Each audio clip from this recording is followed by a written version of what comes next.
नमस्कार। रामचरितमानस पाठ की श्रृंखला में आज हम आगे का पाठ करेंगे। अभी तक हम अयोध्या कांड में दोहा नंबर 37 तक का पाठ किए हैं। आज इससे आगे का पाठ हम करेंगे। पाठ करने से पहले रामचरितमानस को मेरा प्रणाम, रामचंद्र जी को प्रणाम और वीर हनुमान जी को प्रणाम। हनुमान जी आकर विराजें और कथा श्रवण करें। आप लोगों को मेरा रामायण पाठ कैसा लगता है कमेंट करके अवश्य बताएं, ताकि हम नियमित रूप से रामायण पाठ कर सकें, मेरे हौसले को बढ़ाएं। और अगर आप मेरे चैनल पर नए हैं तो सब्सक्राइब भी कर लें।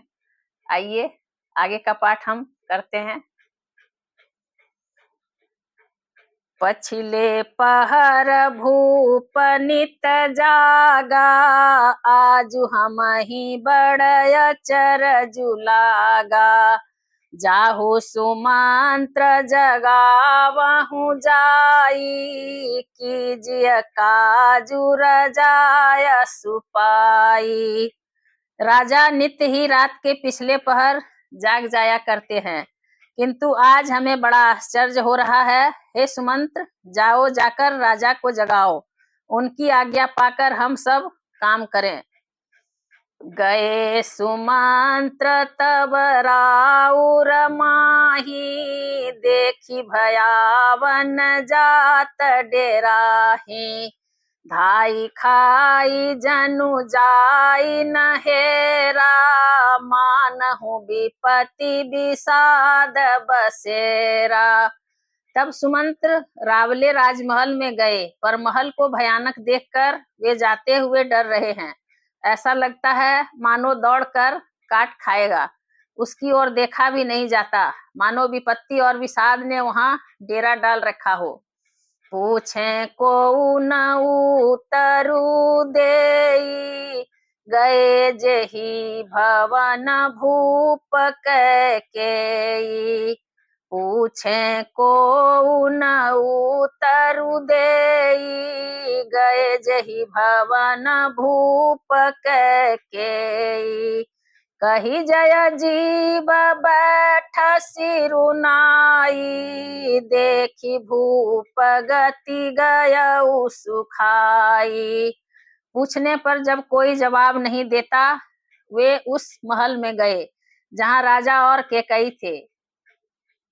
जय जीव कहकर सिर नवाकर वंदना करके बैठे, और राजा की दशा देखकर तो वे सूख ही गए। सोच विकल विवरण मही परेऊ, मानहु कमल मूल परिहरेऊ। सचिव सभी तस कई नहीं पूछी, बोली अशुभ भरी शुभ छूछी। देखा कि राजा सोच से व्याकुल हैं, चेहरे का रंग उड़ गया है, जमीन पर ऐसे पड़े हैं मानो कमल जड़ छोड़कर मुरझाया पड़ा हो। मंत्री मारे डर के कुछ पूछ नहीं सकते। तब अशुभ से भरी हुई और शुभ से विहीन कैकेयी बोली, परी न राजहि नींद निसी, है तू जान जगदीशु। राम राम रटि भोरु किया, कहई न मरम महेश। राजा को रात भर नींद नहीं आई, इसका कारण जगदीश्वर ही जाने। इन्होंने राम राम रटकर सवेरा कर दिया, परंतु इसका भेद राजा कुछ भी नहीं बतलाते। आनहु राम ही बेगी बोलाई, समाचार तब पूछे हुआई। चले सुमंत्रु राय रुख जानी, लखी कुचाली किन्ही कछुरानी। तुम जल्दी राम को बुला लाओ, तब आकर समाचार पूछना। राजा का रुख जानकर सुमंत्र जी चले, समझ गए कि रानी ने कुछ कुचाल की है। सोच विकल मग परई न पाऊ, राम ही बोली कही ही काराऊ। उरधरि धीर जुगयउ दुआरे, पूछहि सकल देखी मनु मारे। सुमंत्र सोच से व्याकुल हैं, रास्ते पर पैर नहीं पड़ता। सोचते हैं राम जी को बुलाकर राजा क्या कहेंगे। किसी तरह हृदय में धीरज धरकर वे द्वार पर गए। सब लोग उनको मनमारे उदास देखकर पूछने लगे। समाधानु करी सो सबही का, गयऊ जहाँ दिन कर कुल टीका। राम सुमंत्र ही आवत देखा, आदरु किन्ह पिता समलेखा। सब लोगों का समाधान करके सुमंत्र वहां गए जहां सूर्यकुल के तिलक श्री रामचंद्र जी थे। श्री रामचंद्र जी ने सुमंत्र को आते देखा तो पिता के समान समझकर उनका आदर किया। निरखी बदनु कही भूप रजाई, रघुकुल दीप ही चले उलेवाई। राम कुभांति सचिव संग जाही, देखी लोग जहाँ तहाँ बिल खाही। श्री रामचंद्र जी के मुख को देखकर और राजा की आज्ञा सुनाकर वे रघुकुल के दीपक श्री रामचंद्र जी को अपने साथ लिवा चले। श्री रामचंद्र जी मंत्री के साथ बुरी तरह से बिना किसी लवाज में के जा रहे हैं। यह देखकर लोग जहां तहां विषाद कर रहे हैं। जाई दीख रघुवंश मनी, नरपति निपट कुसाजु। सहमी परे उलखी सिंघिनहि, मनहु वृद्ध गजराज। रघुवंश मनी श्री रामचंद्र जी ने आज जाकर देखा कि राजा अत्यंत ही बुरी हालत में पड़े हैं, मानो सिंघनी को देखकर कोई बूढ़ा गजराज सहम कर गिर पड़ा हो। सुखहि अधर जरई सब अंगु, मनहु दीन मनिहीन भुअंगु। सरुस समीप दीखि कैकेयी, मानहु मीचु धरी गनि लेई। राजा के ओठ सूख रहे हैं और सारा शरीर जल रहा है, मानो मणि के बिना सांप दुखी हो रहा हो। पास ही क्रोध से भरी कैकेयी को देखा, मानो साक्षात मृत्यु ही बैठी घड़ियां गिन रही हो। करुणामय मृदु राम सुभाऊ, प्रथम दीख दुख सुना न काऊ। तदपि धीर धरि समऊ विचारी, पूछी मधुर बचन महतारी। श्री रामचंद्र जी का स्वभाव कोमल और करुणामय है। उन्होंने पहली बार यह दुख देखा। इससे पहले कभी उन्होंने दुख सुना भी न था। तो भी समय का विचार करके हृदय में धीरज धरकर उन्होंने मीठे वचनों से माता कैकेयी से पूछा। मोहि कहु मातु तात दुख कारण, करिय जतन जेहि होई निवारण। सुनहु राम सब कारण एहु, राजहि तुम पर बहुत स्नेहु। हे माता, मुझे पिताजी के दुख का कारण कहो ताकि जिससे उसका निवारण हो, वह यत्न किया जाए। कैकेयी ने कहा, हे राम सुनो, सारा कारण यही है कि राजा का तुम पर बहुत स्नेह है। देन कहे नि मोहि दुई बरदाना, मागे जो कछु मोहि सोहाना। सो सुनि भयउ भूप उर सोचू, छाड़ी न सकहि तुम्हार संकोचू।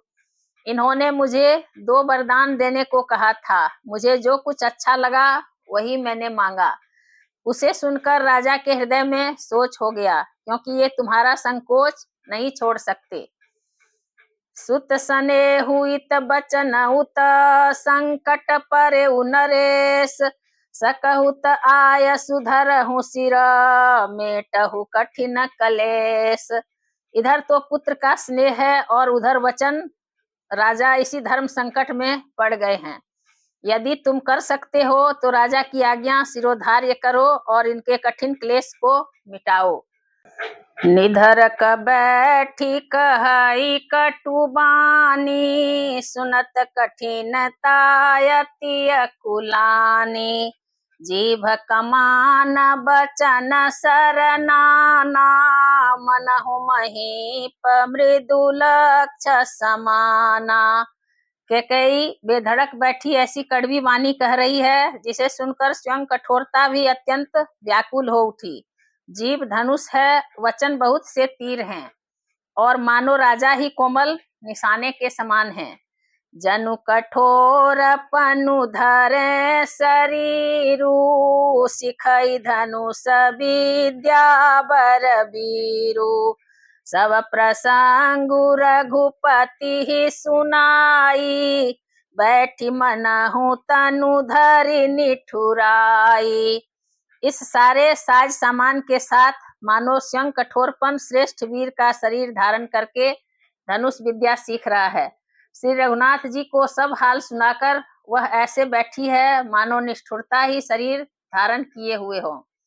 मन मुस्काई भानु कुल भानु, राम सहज आनंद निधानु। बोले बचन विगत सब दूषण, मृदु मंजुल जनु बाग विभूषण। सूर्य कुल के सूर्य स्वाभाविक ही आनंद निधान श्री रामचंद्र जी मन में मुस्कुराकर सब दूषणों से रहित ऐसे कोमल और सुंदर वचन बोले जो मानो वाणी के भूषण ही थे। सुन जननी सोई सुत बड़ भागी, जो पितु मातु बचन अनुरागी। तनय मातु पितु तो सनिहारा, दुर्लभ जननी सकल संसारा। हे माता, सुनो, वही पुत्र बड़भागी है जो पिता माता के वचनों का अनुरागी पालन करने वाला है। आज्ञा पालन के द्वारा माता पिता को संतुष्ट करने वाला पुत्र हे जननी सारे संसार में दुर्लभ है। मुनिगण मिलनु विशेषी बना, सब ही भांति हित मोर। तेहि मह पितु आय सुबहुरी, सम्मत जननी तोर। वन में विशेष रूप से मुनियों का मिलाप होगा जिसमें मेरा सभी प्रकार से कल्याण है। उसमें भी फिर माता पिताजी की आज्ञा है और हे जननी तुम्हारी सम्मति है। भरत प्राण प्रिय पावहि राजू, विधि सब विधि मोहि सन्मुख आजू। जो न जाऊं बन ऐसेहु काजा, प्रथम गनीय मोहि मूढ़ समाजा। और प्राण प्रिय भरत राज्य पावेंगे। इन सभी बातों को देखकर यह प्रतीत होता है कि आज विधाता सब प्रकार से मुझे सम्मुख हैं, मेरे अनुकूल हैं। यदि ऐसे काम के लिए भी मैं वन को न जाऊं तो मूर्खों के समाज में सबसे पहले मेरी गिनती करनी चाहिए। से वही अरंडु कलपतरु त्यागी, परिहरि अमृत लेहि विसुमागी। तेउ न पाई अस समउ चुकाही, देख विचारी मातु मन माही। जो कल्प वृक्ष को छोड़कर रेण की सेवा करते हैं और अमृत त्याग कर विष मांग लेते हैं, हे माता तुम मन में विचार कर देखो, वे महामूर्ख भी ऐसा मौका पाकर कभी न चूकेंगे। अम्ब एक दुख मोहि विशेषी, निपट बिकल नर नायक देखी। थोरी ही बात पितहि दुख भारी, होती प्रतीत न मोहि महतारी। हे माता, मुझे एक ही दुख विशेष रूप से हो रहा है, वह महाराज को अत्यंत व्याकुल देखकर। इस थोड़ी सी बात के लिए ही पिताजी को इतना भारी दुख हो। हे माता, मुझे इस बात पर विश्वास नहीं होता। राउ धीर गुण उदधि अगाधु, भा मोहिते कछु बड़ अपराधु। जाते मोहि न कहत कछु राउ, मोरी शपथ तो ही कहू सती भाऊ। क्योंकि महाराज तो बड़े ही धीर और गुणों के अथाह समुद्र हैं। अवश्य ही मुझसे कोई बड़ा अपराध हो गया है, जिसके कारण महाराज मुझसे कुछ नहीं कहते। तुम्हें मेरी सौगंध है माता, तुम सच सच कहो। सहज सरल रघुबर बचना, कुमति कुटिल करि जान। चलई जोंक जल वक्र गति, यद्यपि सलिल समान। रघुकुल में श्रेष्ठ श्री रामचंद्र जी के स्वभाव से ही सीधे वचनों को दुर्बुद्धि के कई टेढ़ा ही करके जान रही है। जैसे यद्यपि जल समान ही होता है, परंतु जोंक उसमें टेढ़ी चाल से ही चलती है। रहसी रानी राम रुख पाई, बोली कपट स्नेहु जनाई। शपथ तुम्हार भरत के आना, हेतु न दूसर मैं कछु जाना। रानी कैकेयी श्री रामचंद्र जी का रुख पाकर हर्षित हो गई और कपटपूर्ण स्नेह दिखाकर बोली, तुम्हारी शपथ और भरत की सौगंध है, मुझे राजा के दुख का दूसरा कुछ भी कारण विदित नहीं है। तुम अपराध जोगु नहीं ताता, जननी जनक बंधु सुखदाता। राम सत्य सब जो कछु कहु, तुम पितु मातु बचन रतयहु। हे तात, तुम अपराध के योग्य नहीं हो, तुमसे माता पिता अपराध बन पड़े यह संभव नहीं। तुम तो माता पिता और भाइयों को सुख देने वाले हो। हे राम, तुम जो कुछ कह रहे हो वह सब सत्य है। तुम पिता माता के वचनों के पालन में तत्पर हो। पितहि बुझाई कहूँ बलि सोई, चौथे पन जेहि अज सुन होई। तुम सन सुवन सुकृत जेहि दिन है, उचित नता सुनिरादरु किन है। मैं तुम्हारी बलिहारी जाती हूँ, तुम पिता को समझाकर वही बात कहो जिससे चौथेपन में इनका अपयश न हो। जिस पुण्य ने इनको तुम जैसे पुत्र दिए हैं उसका निरादर करना उचित नहीं। लागहि कुमुख बचन शुभ कैसे, मगह गया दिक तीरथ जैसे। राम ही मातु बचन सब भाए, जिमि सुर सरिगत सलिल सुहाए।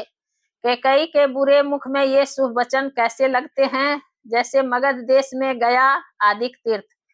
श्री रामचंद्र जी को माता कैकेयी के सब वचन ऐसे अच्छे लगे जैसे गंगा जी में जाकर अच्छे बुरे सभी प्रकार के जल शुभ सुंदर हो जाते हैं। गई मूर्छा राम ही सुमिरी, नृप फिर करवट लिन। सचिव राम आगमन कही, विनय समय समकिन्ह। इतने में राजा की मूर्छा दूर हुई। उन्होंने राम का स्मरण करके राम राम कहकर फिर करवट ली। मंत्री ने श्री रामचंद्र जी का आना कहकर समयानुकूल विनती की। अब निप अकानी राम पगुधारे, धरि धीरज तब नयन उघारे। सचिव सम्हारी राउ बैठारे, चरण परत नृप राम निहारे। जब राजा ने सुना कि श्री रामचंद्र जी पधारे हैं तो उन्होंने धीरज धर के नेत्र खोले। मंत्री ने संभाल कर राजा को बैठाया। राजा ने श्री रामचंद्र जी को अपने चरणों में पड़ते प्रणाम करते देखा। लिए स्नेह बिकल उर लाई, गए मनि मनहु फनिक फिरि पाई। राम ही चितई रहे नर नाहु, चला बिलोचन बारी प्रबाहु। स्नेह से बिकल राजा ने राम जी को हृदय से लगा लिया, मानो सांप ने अपनी खोई हुई मणि फिर पा ली हो।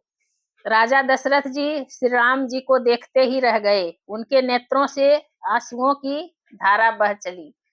शोक विवश कछु कहे न पारा, हृदय लगावत बारहि बारा। विधि मनावराउ मन माही, जही रघुनाथन कानन जाहे। शोक के विशेष वश होने के कारण राजा कुछ कह नहीं सकते।